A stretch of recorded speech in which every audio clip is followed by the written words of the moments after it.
Alright, so this is a video tutorial to answer a specific question for a friend that I haven't met yet through a KSP related Facebook group. I believe he might be in the UK. His name is Tomos. Hey, how you doing, dude? So, as we see here, let me confirm. Okay. As we see here, I have a few different versions of KSP. I play through the Steam client.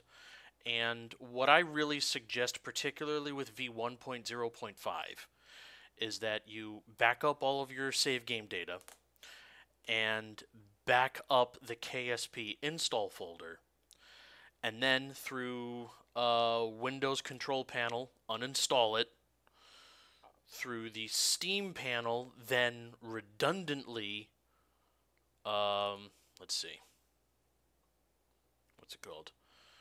It would be delete local content, and then as a third mechanism, do all three. Go into wherever it is you have on your hard drive that you have it installed to. Normally, you would have it in your Steam directory, Steam apps, common, and this is where all your games are located. Actually, manually and completely delete the folder, because sometimes after quote-unquote uninstalling, you end up with some ghost files that are left behind, and no es bueno. Then you, through Steam, you install it, which will become an option once it's been uninstalled. I can't demonstrate that here because I haven't uninstalled it. And you will get a brand new, fully up-to-date copy of the game with no mods, no settings changed, default graphic settings in case you lock yourself out of it because you set the wrong graphic setting, etc., etc., etc. The reason I specifically mentioned that that'll be a good thing to do for v1.0.5 is because there was a 1.05, I think it's called A, and a 1.0.5B. There was a silent update, and they both carry the version number 1.0.5. There was a major hotfix that they introduced.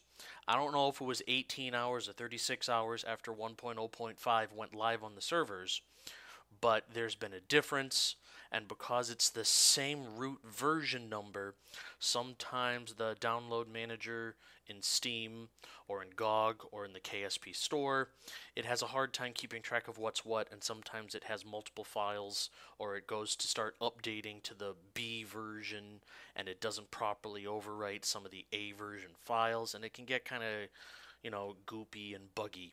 So the only way, and this is confirmed with other YouTubers who have published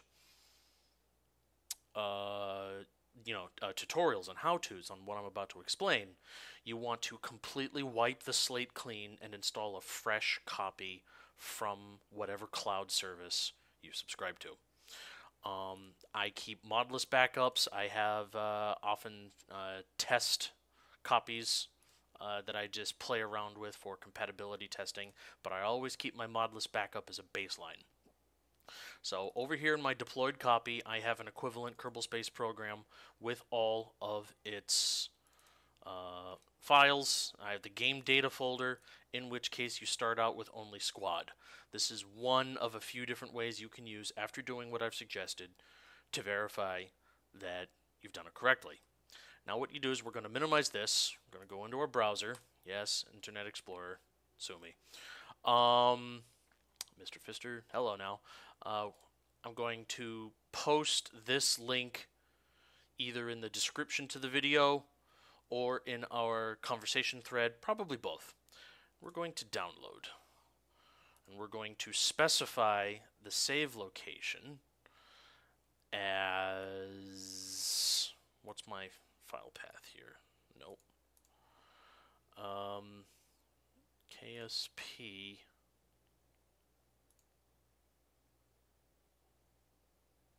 Desktop, okay. I guess I herp-derped it. We're going to download to the...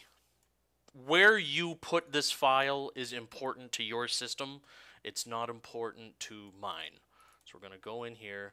I'm just going to put this here as a way to keep track of it. Normally, I archive my mod zip files somewhere else. those that I install manually. Most of the ones that I install with ccan. And Curse, incidentally, actively interferes with ccan doing what it tries to do, which is one of the reasons I'm hostile to Curse. I'll use Curse if that's the only place to get a particular mod, but I highly prefer either the forums or Kerbal stuff. And because you described yourself as, needing a little help, I'm going with a more user-friendly avenue, which is right here at kerbalstuff.com. So we're going to open the folder, and we're going to just double-click into the zip file. We have some .mds, and we have GameData. I'm going to go into GameData. And what I'm going to do is I'm going to select these files. I'm going to copy. Then I'm going to go back, I just backspaced, into the GameData folder that I minimized before. I'm just going to paste.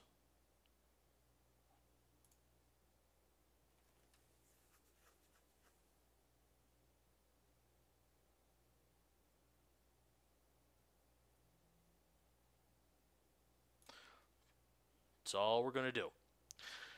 It's important that you put it into the GameData folder, not into Squad, not into the Kerbal Space Program root folder alongside GameData. It's separately, but also important, that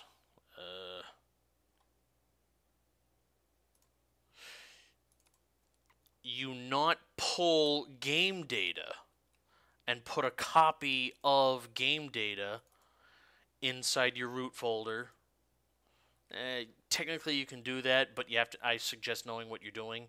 But what I think might have at least partially happened in your case, based on what you described as your symptoms, is that I think maybe this might have happened, where you took the GameData folder and put it in the GameData folder, rather than taking the contents of this GameData folder and putting those contents inside your GameData folder. So now what I literally have here is a GameData folder within a GameData folder, and some of the programming that I don't know about that, but some of the programming that goes into making these things work the way they're supposed to, they're hard-coded to assume a specific distribution and location of specific files.